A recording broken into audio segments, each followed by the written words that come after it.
তালের এই সিজনে সবাই তালের বড়া খাচ্ছে, বাট আমরা তালের বড়া খেতে খেতে একটু বোর হয়ে গিয়েছিলাম। ভাবলাম নতুন একটা কিছু ট্রাই করি, তো তালের পুলি ট্রাই করেছিলাম সেদিন। 1 কাপ নারিকেলের মধ্যে 1 কাপ গুড় দিয়ে সুন্দর করে একটা পুর বানিয়ে নিয়েছি। এবার তালের যে রসটা থাকে ওইটাকে চুলায় দিয়ে লবণ দিয়ে জাল করে ওটা যখন বলক এসে পড়লো, এটার মধ্যে আমি 2 কাপ চালের গুঁড়ি দিয়ে দিয়েছিলাম। 1 কাপ তালের রস এবং 2 কাপ চালের গুঁড়ি দেওয়ার পর এটাকে একটা সুন্দর শক্ত ডো বানিয়ে নিতে হবে।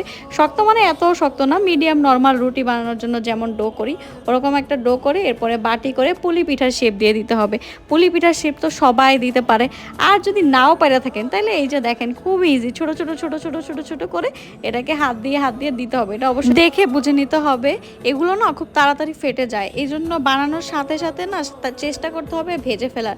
একদম গরম তেলের মধ্যে এগুলোকে দিয়ে ভাজতে হবে।